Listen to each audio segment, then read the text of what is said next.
Vous pouvez d'ores et déjà, si vous avez des Bibles, ouvrir vos Bibles dans Josué chapitre 9. C'est dans l'Ancien Testament, il y a les 5 livres de Moïse, Genèse, Exode, Lévitique, Nombre, Deutéronome, et après Josué. Donc c'est le 6e livre de la Bible dans l'Ancien Testament.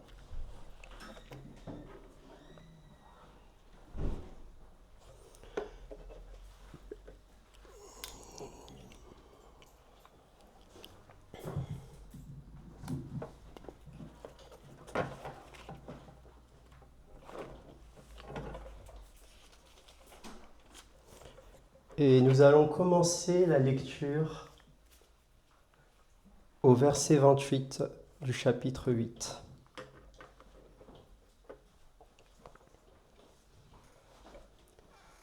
Josué brûla Haï et en fit pour toujours un tas de ruines qui subsistent encore aujourd'hui. Il fit pendre le roi d'Haï à une potence et l'y laissa jusqu'au soir. Au coucher du soleil, Josué ordonna qu'on descende son cadavre du bois. On le jeta à l'entrée de la ville, et l'on éleva sur lui un grand tas de pierres qui subsistent encore aujourd'hui. Nous poursuivons au premier verset du chapitre 9. À la nouvelle de ces événements, tous les rois qui se trouvaient à l'ouest du Jourdain, dans la montagne et dans la vallée, et sur toute la mer méditerranéenne jusque près du Liban, les Hittites, les Amoréens, les Cananéens, les Phérésiens, les Éviens, les Jébusiens, s'unirent d'un commun accord pour combattre ensemble contre Josué et contre Israël. Les habitants de Gabaon, de leur côté, lorsqu'ils apprirent de quelle manière Josué avait traité Jéricho et Haï, eurent recours à la ruse. Ils se mirent en route avec des provisions de voyage. Ils prirent de vieux sacs pour leurs ânes, ainsi que de vieilles outres à vin déchirées et recousues. Ils portaient à leurs pieds de vieilles sandales raccommodées et sur eux de vieux vêtements. Et tout le pain qu'ils avaient pour nourriture était sec et en miettes. Ils allèrent trouver Josué au camp de Gilgal et lui dirent, ainsi qu'à tous ceux d'Israël: Nous venons d'un pays éloigné, faites maintenant alliance avec nous. Jusqu'ici pour la première lecture. J'aimerais commencer avec des questions, des facts généraux, comme on dit. Sais-tu que tu es né? Sais-tu que tu as grandi? Et sais-tu que tu vas mourir? Ça s'applique à tout le monde, à chaque être humain. Quand? Tu ne le sais pas. Comment? Tu ne le sais pas. À quel âge? Tu ne le sais pas non plus. Sais-tu aussi que l'univers a un commencement et que la matière inerte ne peut pas engendrer du vivant? D'une pierre ne peut pas sortir un poisson. Du sable ne peut pas donner une feuille. Et rien ne peut pas donner quelque chose. Sais-tu que nous croyons à celui qui non seulement a créé l'univers, mais aussi qui tient sa vie dans notre main, Dieu? Et sais-tu que tu vas le rencontrer? Sais-tu aussi que Jésus est historique, que Jésus est mort, que Jésus est ressuscité, et qu'il y a plus de preuves même historiques de l'existence de Jésus-Christ que de Jules César et d'Alexandre le Grand? C'est de l'archéologie pure, c'est de la littérature antique pure. Ce n'est pas un fanatisme chrétien, c'est la vérité que même ceux qui ne croient pas en Dieu peuvent attester, à tel point que c'est gênant et embarrassant. Et de la même manière, dans le texte d'aujourd'hui, ce que l'on voit, c'est que les Cananéens allaient rencontrer Israël. Qu'est-ce qu'ils savent? Ils savent que Israël est un peuple qui est sorti d'un esclavage en Égypte, un peuple qui est sorti en traversant la mer Rouge, en traversant le désert pendant plusieurs décennies, et qu'ils étaient accompagnés par un Dieu, le Dieu au tétragramme, qu'on traduit souvent dans nos Bibles par l'Éternel. Peut-être vous avez entendu Jéhovah, Yahweh, Yahvé, ce Dieu-là. Mais ils savent aussi, parce que là, on est avec des Cananéens, c'est ce qu'on a vu dans les versets 1, 2 et 3. Ils savent que les deux villes frontalières les plus puissantes qu'il y avait, de ce côté du Jourdain-là, côté ouest, viennent de se faire détruire et mises à sec. Et ils savent, parce qu'ils sont cananéens, qu'ils sont les suivants.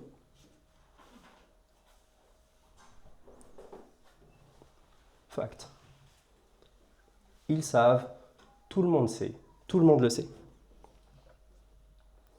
Laissez-moi expliquer brièvement, si ça peut poser des questions. Pourquoi il fallait lire le verset 28-29 qui parle de la destruction et de la mise à mort macabre d'un roi? Dieu a utilisé le peuple d'Israël pour exercer un jugement sur un peuple qui commettait des exactions que même si vous n'êtes pas chrétien aujourd'hui, dans la plupart des pays, si on faisait les actes qu'il faisait, ce serait la peine de mort. Et pour limiter le mal, Dieu, certes, a promis à Israël à ce moment-là de lui donner ce territoire, mais Dieu a dit il faut quand même que je mette fin à certaines choses qui se font. Parce que c'est la décadence totale et ce n'est pas comme ça que j'ai voulu l'humanité. Ce n'est pas l'image que j'ai voulu renvoyer. Certes, il y avait des actes d'idolâtrie, d'autres dieux qui étaient servis, comme disait le prophète Ésaïe, regardez ce peuple qui prend un bout de bois, qui le façonne, d'un côté il l'utilise pour faire une cuillère pour manger sa soupe, et de l'autre côté il l'utilise pour faire une statue et se prosterner devant. Mais il y a d'autres choses qui dépassaient cela. Laissez-moi parler par exemple de la divinité Moloch. Peut-être que vous connaissez le supplice qui était donné à des prisonniers dans l'Antiquité. On construisait un taureau géant en forme de bronze. On allumait un four, un feu sous ce taureau-là. On plaçait une personne dedans et la personne brûlait vivant dans un taureau. Maintenant, il y avait une divinité qui s'appelait Moloch, sauf qu'au lieu que c'était un taureau, c'était une tête de taureau avec un corps humanoïde. On mettait les bébés dedans, on y mettait le feu. C'est un sacrifice. Moloch. Peut-être que vous avez entendu aussi parler de Sodome et Gomorrhe. Une sexualité déréglée. Je ne parle pas juste du fait de coucher avec des gens avec lesquels ils n'étaient pas mariés. C'était l'adultère de façon dévoyée et libre. C'était de la zoophilie. C'était des viols. À tel point que quand on lit l'histoire de Sodome et Gomorrhe, qui étaient des Cananéens, les gens ont essayé de violer des anges qui étaient, probablement l'un d'eux était Dieu, sous une forme préincarnée. Voilà la méchanceté de ces gens. Et c'est pour cela que Dieu, il dit dans sa parole, je vous donne ce pays, mais je vous donne ce pays aussi parce que je dois exercer un jugement sur ces peuples-là. Et de cela, nous voyons qu'il y a deux réactions différentes. C'est ce que nous voyons dans le texte. D'un côté, il y a tout le monde. Ils savent qui vient, comment ils viennent, pourquoi ils viennent. Non, on va bomber le torse, on va se rebeller. Et d'un autre côté, il y a les Gabaonites. On va faire alliance. Je sais pas, on trouve un truc. Mais il faut qu'on fasse quelque chose. On ne peut pas rester comme ça et laisser cette chose arriver sur nous. En soi, c'est une situation, même si là je la présente de façon très dramatique, parce que c'est dramatique dans le texte. Mais c'est exactement la même chose que l'on fait quand on a des situations conflictuelles ou non apaisées avec des personnes. Deux camps. Et vous êtes très probablement dans l'un de ces deux camps. Je sais que je le suis dans l'un de ces deux camps. Soit c'est quand il y a un gêne ou un conflit avec une personne, soit c'est la rébellion et le conflit ouvert et la calomnie, soit c'est la manœuvre d'évitement. Fuir la réalité de ce qui arrive, ou se poser la question « Que faire ?» parce qu'on ne pourra pas y échapper. Soit être dans l'indifférence et la légèreté, ou soit prendre le temps d'y réfléchir. Soit dire oui de la bouche, mais non avec les actes. Oui, je crois en Dieu, mais je vis comme un athée pratique. Ou soit faire de tout mon possible pour être cohérent parce que je crois que ma vie dépend de cela. Deux exemples très cohérents pour vous, chrétiens, parce que je sais que vous connaissez ces histoires-là. Il vaut mieux être un Nicodème qui vient voir Jésus en Jean chapitre 3, le fameux chapitre où il y a « Dieu a tant aimé le monde qu'il a donné son Fils unique ». Vous connaissez. Il vaut mieux être un Nicodème qui vient timidement en pleine nuit pour parler au Maître et savoir comment avoir la vie éternelle que d'être un roi Hérode sur 2 dynasties, 3 dynasties qui ont entendu l'Évangile, qui savent que le Messie est né dans cette ville et pourtant se sont ouvertement rebellés, ont ouvertement cherché à le faire mourir dès son enfance et n'ont jamais placé leur foi.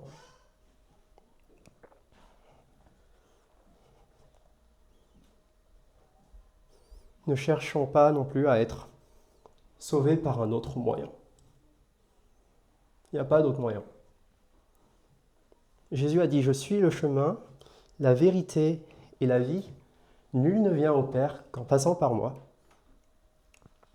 Tout autre moyen, et ces moyens, ça peut être tes mérites, parce que je crois que je suis suffisamment bon, ou ça peut être une autre religion, mais pour moi c'est la même chose, parce que en dehors du christianisme, toutes les autres religions, même monothéistes, enseignent une forme de mérite. Une forme de « je peux assez bomber le torse pour que Dieu m'approuve ». Non, tu ne résisteras pas. Et les Gabaonites l'avaient bien compris, Dieu s'approche, on ne résistera pas tel qu'on est.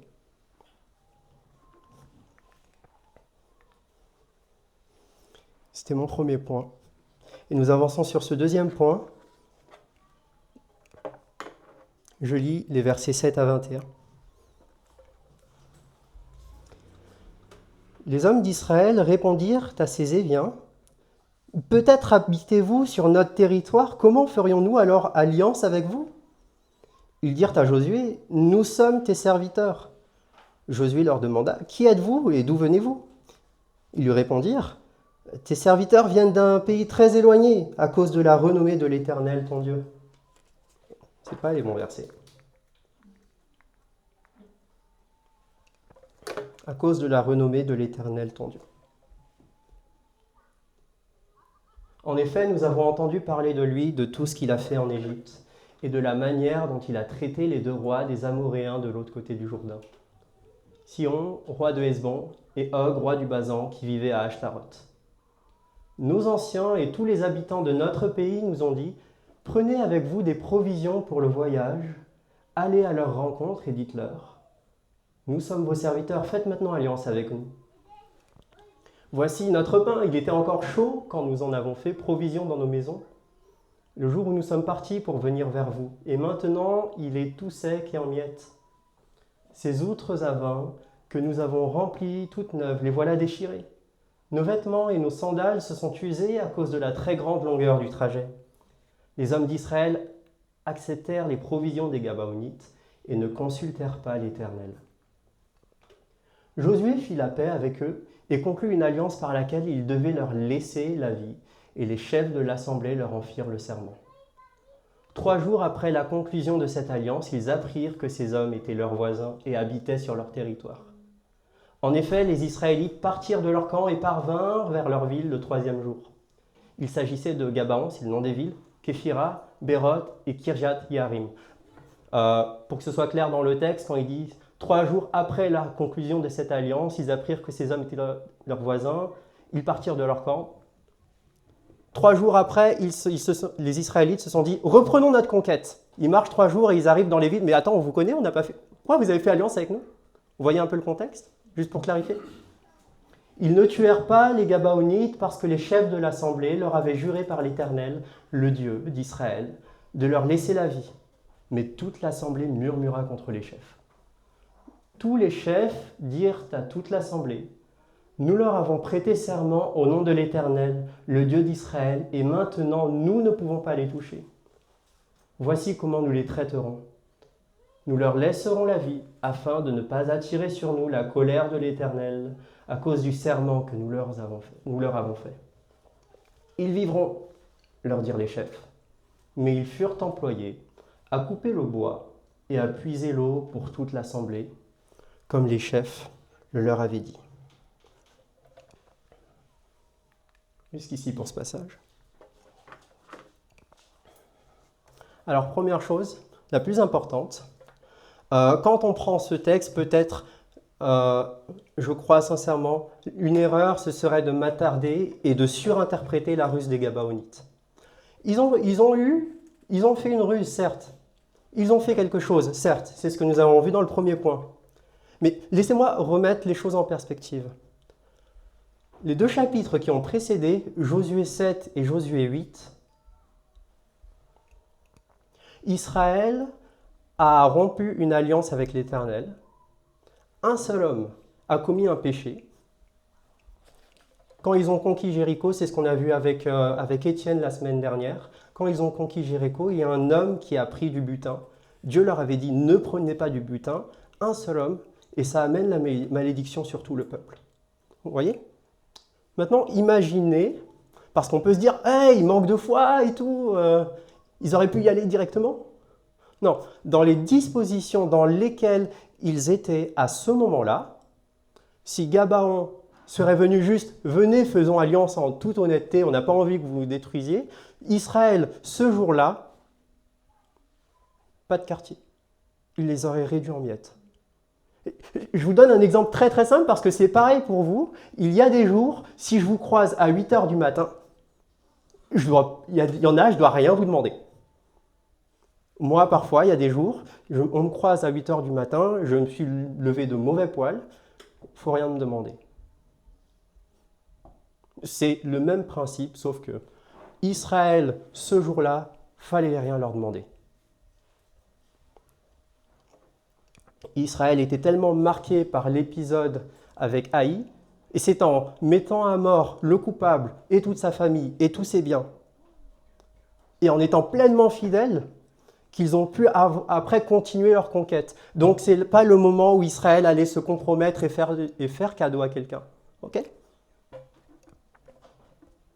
Deuxièmement, évidemment, il y a la ruse des Gabaonites, mais on voit dans ce texte qu'il y a eu au moins une, voire 2 occasions où Israël aurait pu dire non. On le lit au verset 14, on le lit au verset 15. Les hommes d'Israël acceptèrent les provisions des Gabaonites et ne consultèrent pas l'Éternel. Dans le Proche-Orient ancien, prendre un repas avec quelqu'un qui n'est pas de mon peuple, c'est l'acte même, c'était souvent l'acte de passer une alliance. Un peu, je ne sais pas si, pour ceux qui sont en entreprise et qui sont, on va dire, responsables dans l'entreprise, parfois on fait des déjeuners d'affaires, on va au restaurant avec des gens avec qui on essaye d'avoir des contrats. Et c'est la même chose ici, ok ? La même chose dans le contexte du Proche-Orient. Verset 15. Josué fit la paix avec eux et conclut une alliance par laquelle il devait leur laisser la vie et les chefs de l'assemblée leur en firent le serment. Ne surinterprétez pas la ruse des Gabaonites. En français, on a cette expression qui dit « Oh, il y a un alignement de planètes. Il y a tout qui s'emboîte parfaitement pour que ça marche. » Mais en réalité, dans ce texte-là, il n'y a pas un alignement de planètes. Mais c'est la main directe de Dieu qui intervient dans le monde pour disposer ces circonstances-là, même si ces circonstances, ça passe par un compromis d'Israël, pour le salut des Gabaonites.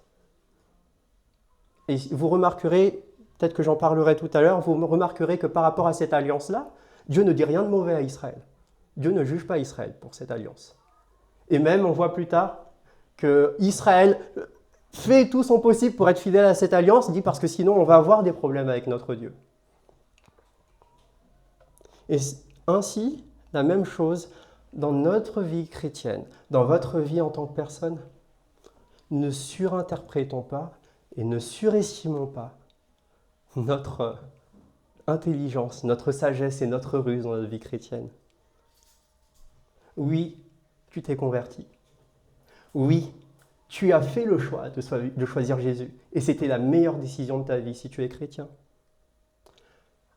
Mais réfléchis 2 secondes. Tu es chrétien parce que tu as choisi Dieu, mais très rares en réalité aujourd'hui dans les églises sont ceux qui se sont convertis à la première prédication, à la première fois qu'ils ont entendu l'évangile. Pour certains, c'était des rencontres, certains, c'était des événements, certains, c'était des lieux, certains, ils n'avaient rien demandé, ils marchaient dans le métro et il y avait quelqu'un qui annonçait l'évangile, ou qui marchait dans le bus et quelqu'un annonçait l'évangile. Certains, parmi nous, ce sont des rêves, certains, c'est des prospectus. J'ai même entendu la semaine dernière une personne qui est venue à Dieu par le vrai évangile à travers des témoins de Jéhovah, à travers une secte.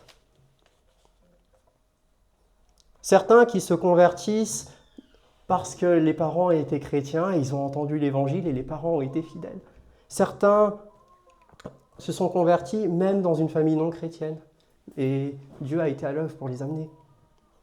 Certains se sont convertis parce qu'ils ont changé de pays et ce changement de pays pour leurs études par exemple ou un changement d'emploi a fait que c'est comment de vivre sans papa et maman. C'est comment de vivre dans un autre pays. Maintenant qu'il n'y a plus papa et maman pour m'amener à l'église le dimanche. Mes études, c'est dur, il faut que j'aille à l'église, tiens. Et toutes ces choses que Dieu a amenées,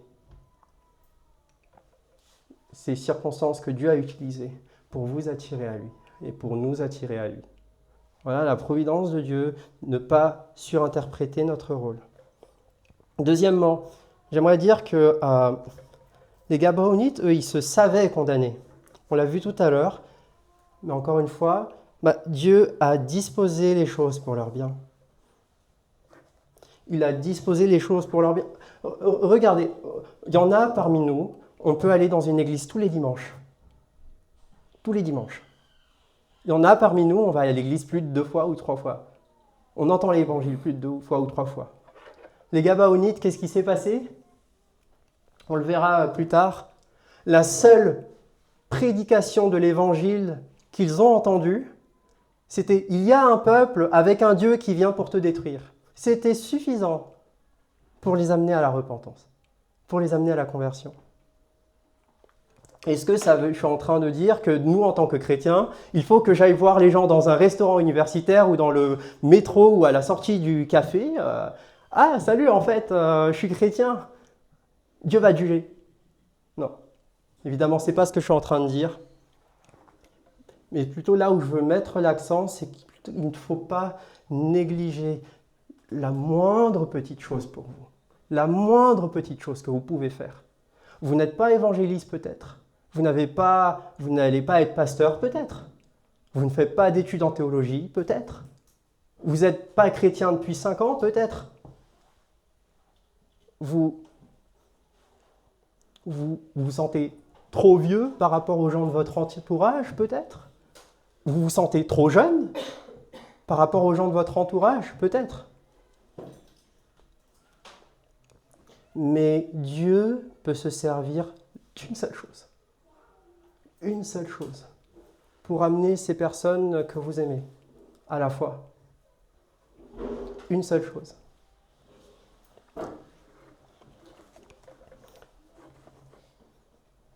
Laissez-moi donner un autre exemple. Il y a des parents parmi nous. Parfois, j'imagine, vous n'êtes pas content. Je vois qu'avec mes parents, c'est à peu près pareil, donc j'imagine que c'est le cas pour tout le monde. Parfois, pour que l'enfant respecte les règles, ou si vous êtes prof des élèves, parfois, pour que les enfants respectent les règles, la seule chose qui marche, qui finit par marcher, c'est la crainte d'une menace. Parfois, il n'y a même pas de « si tu fais pas, je vais ». Parfois, c'est « t'as fait une bêtise, allez hop, plus de PlayStation, plus de Xbox, plus de jeux vidéo pour le reste de la semaine ». Il s'arrête tout de suite et il arrête tout ce qu'il fait.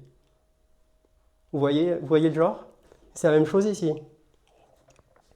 Même n'importe quoi. N'importe quoi. Dieu peut l'utiliser pour amener quelqu'un au salut. Troisième chose sur ce point que je voulais ajouter par rapport à la main de Dieu qui est à l'œuvre pour amener quelqu'un au salut. Imaginez les Gabaonites avec Israël qui débarque.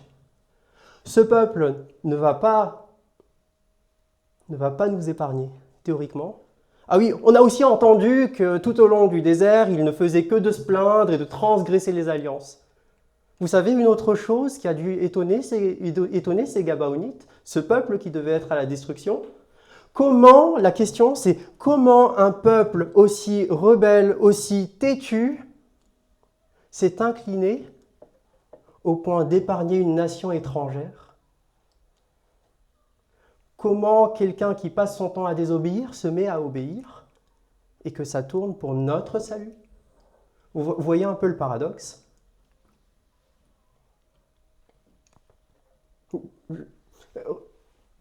Prenez des exemples du Nouveau Testament. C'est littéralement la même chose qui est en train de se passer.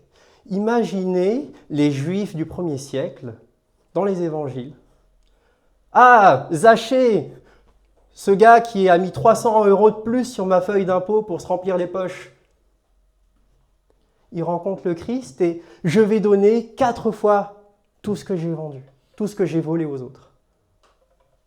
Imaginez, ce Saul de Tarse, celui qui a mis ma grand-mère et mon oncle en prison à cause de la foi en Christ et qui voulait aller jusqu'à Damas pour aller persécuter les chrétiens. Quoi? Il s'est converti? Quoi? Il a arrêté de devenir méchant, il a arrêté ses actes mauvais et maintenant il se met à prêcher l'évangile. Maintenant il se met à prendre soin des chrétiens. Maintenant il se met à annoncer celui qu'il voulait persécuter et mettre à mort auparavant. C'était l'image que les Gabaonites avaient en regardant le peuple d'Israël. Chrétien, 2 choses. Toute bonne œuvre que tu fais et toute mauvaise œuvre que tu évites de faire par crainte de ton Dieu. Les non-croyants le voient, les chrétiens le voient, mais Dieu le voit, il prend plaisir. Et tu ne sais pas comment il peut te bénir.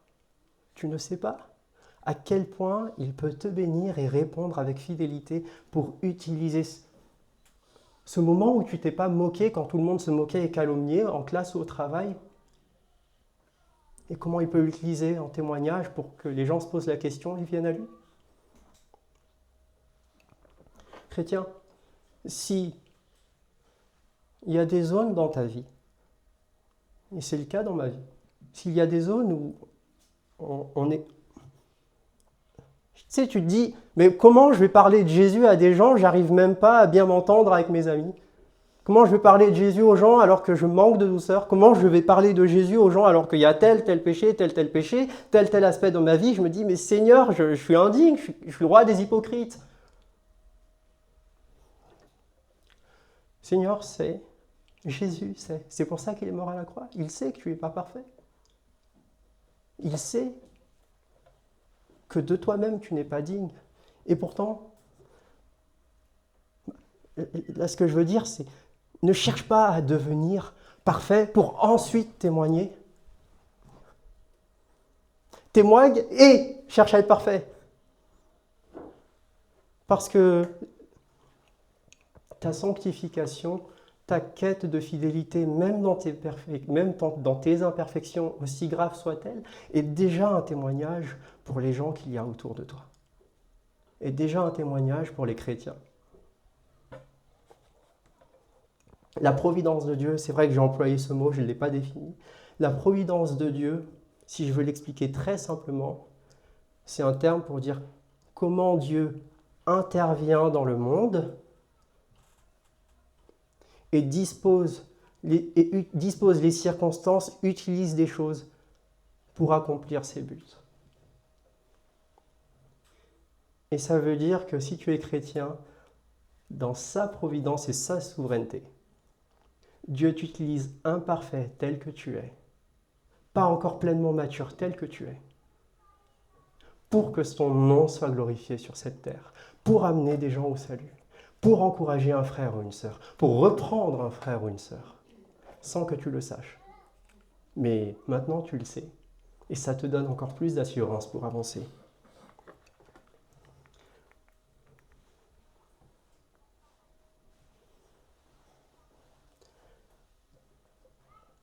J'avance sur le dernier point. Vois la merveilleuse alliance de grâce de Dieu. Josué fit appeler les Gabaonites et leur dit : « Pourquoi nous avez-vous trompés en disant : nous sommes très éloignés de vous, alors que vous habitez sur notre territoire ? Maintenant vous êtes maudits et vous ne cesserez pas d'être dans l'esclavage, de couper du bois et de puiser de l'eau pour la maison de Dieu. » Ils répondirent à Josué : « On avait rapporté à tes serviteurs, c'est la prédication, la seule prédication qu'ils ont entendue. On avait rapporté à tes serviteurs les ordres de l'Éternel ton Dieu, à Moïse son serviteur. Il y était question de vous livrer tout le pays et de détruire devant vous tous ses habitants, et votre présence nous a inspiré une grande peur pour notre vie. Voilà pourquoi nous avons agi de cette façon. Et maintenant, nous voici entre tes mains. Traite-nous comme tu trouveras bon et juste de le faire. » Jésus agit envers eux comme il avait été décidé. Il les délivra des Israélites qui ne les firent pas mourir. Mais il les destina dès ce jour à couper du bois et à puiser de l'eau pour l'assemblée et pour l'autel de l'Éternel, à l'endroit que l'Éternel choisirait. C'est ce qu'ils font encore aujourd'hui.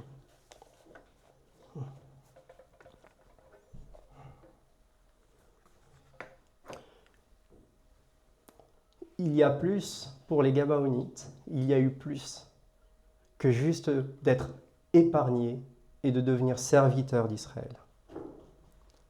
Je ne les ai pas notés au tableau, mais 3 choses assez importantes sur l'histoire des Gabaonites dans l'histoire d'Israël. Ces Gabaonites-là, ce peuple qui faisait partie des Canaans, qui était destiné à la destruction et qui était ennemi de Dieu. Ces Gabaonites-là. Josué chapitre 10, le chapitre juste après, tous les rois que nous avons vus, et à l'échelle de tout Canaan, c'est comme si je vous dis, oh, vous voyez Saint-Brieuc, une ville perdue au milieu, dans le nord-ouest de la France. Tu as Saint-Brieuc, et puis tout d'un coup, tu as Paris, tu as Marseille, tu as Lyon, et tu as Nantes qui font une coalition pour aller attaquer Saint-Brieuc. Saint-Brieuc. C'est ce qui se passe. Tous les rois, ils disent, on va attaquer Gabaon, ces traîtres qui ont rejoint le Dieu d'Israël et qui nous ont abandonnés. Josué 10, Gabaon appelle à l'aide à Israël et Israël n'hésite pas, on va aller les protéger. Josué 10.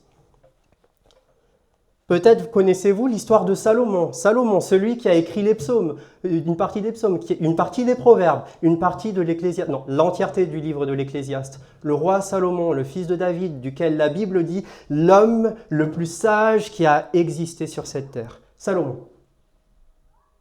Savez-vous que c'est à Gabaon que Salomon a offert des sacrifices à l'Éternel et que Dieu est venu le visiter et que Dieu lui a fait cette promesse, je vais te donner la sagesse pour que tu diriges mon peuple.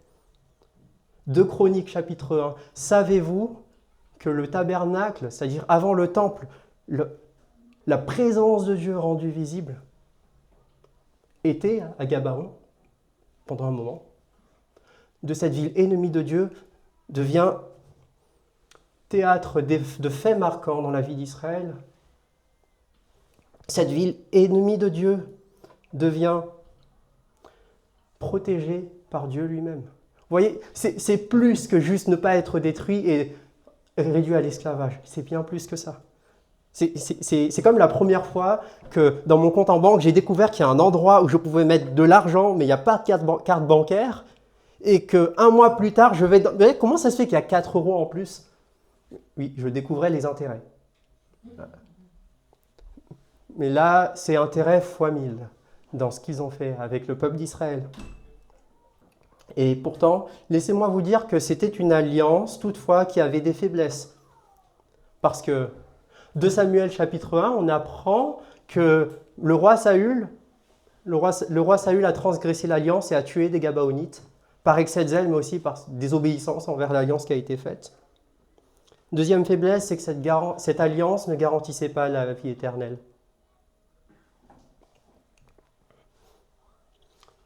Ok, j'ai parlé d'alliance de grâce, parce qu'un de nos anciens, Yvan, en avait parlé il y a 2-3 semaines. L'alliance de grâce, pour faire très simple, c'est l'évangile. C'est la promesse établie dans l'éternité passée que Dieu allait envoyer son Fils pour le salut d'un peuple. Ok, les Gabaonites n'ont pas été sauvés. Tous étaient sauvés. Je ne vais pas retrouver tous les Gabaonites au paradis.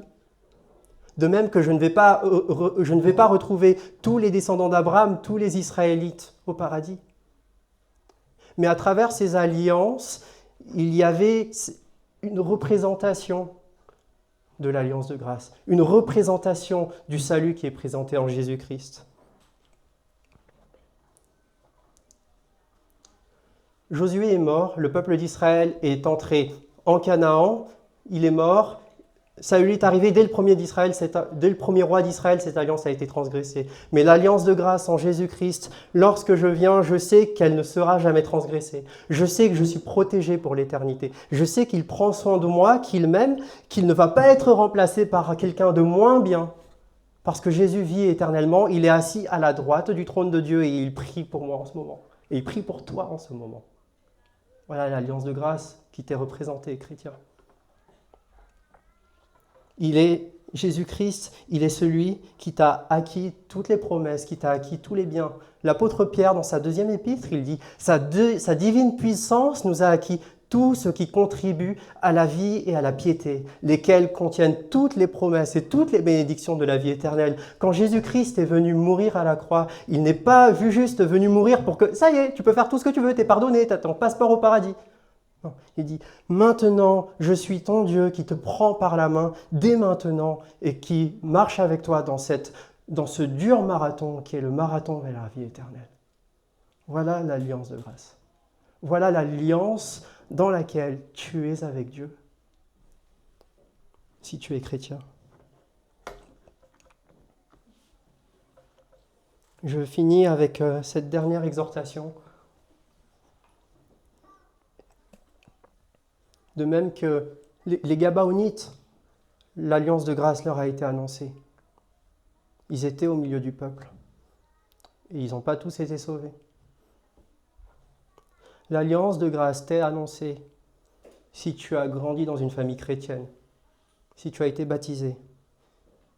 Tu fais peut-être des bonnes œuvres. Tu vas peut-être à l'église toutes les semaines. Mais ces choses-là ne sauvent pas. Ce qui sauve, ce n'est pas les réalités extérieures, mais c'est la chose qui est symbolisée derrière. L'œuvre parfaite et accomplie de Jésus-Christ pour ta vie éternelle. Amen. Je vous invite à la prière.